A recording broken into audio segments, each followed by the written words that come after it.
Welcome to vidonko.com। আমি Srabanti ma'am, তোমাদের ম্যাথসের teacher. চলো দেখে নিই কি প্রবলেম আছে সলভ করার জন্য। a varies 1/c, c varies 1/b হলে দেখায় যে a ভ্যারিজ b। তো a c এর সাথে ব্যস্ত ভেদে আছে, c b এর সাথে ব্যস্ত ভেদে আছে, কিন্তু আমাদেরকে দেখাতে হবে যে a b এর সাথে সরল ভেদে আছে।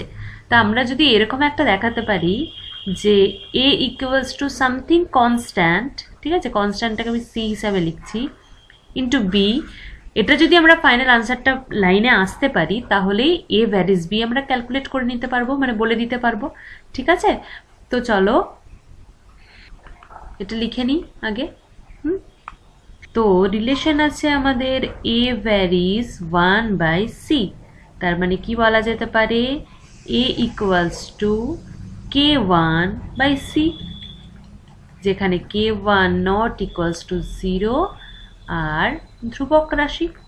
ঠিক আছে, আরেকটা কি বলেছে c ভ্যারিজ 1/b, অতএব আমরা এটা থেকে কি পেতে পারি c ইকুয়ালস টু k2/b, যেখানে k2 নট ইকুয়ালস টু 0 আর এটাও একটা ধ্রুবক।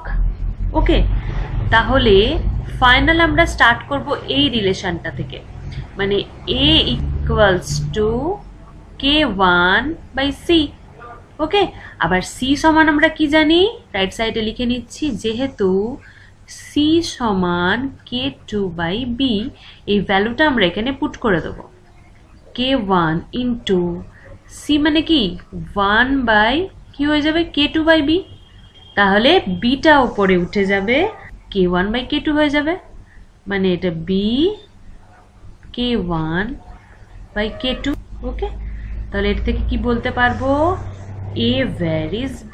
এখানে কি লিখবো, যেহেতু k1/k2 ধ্রুবক, k1k2 ধ্রুবক, তাহলে k1/k2টাও ধ্রুবক, তাই বলা যাচ্ছে a ভ্যারিজ b, যেটা আমাদের প্রমাণ করতে দিয়েছে।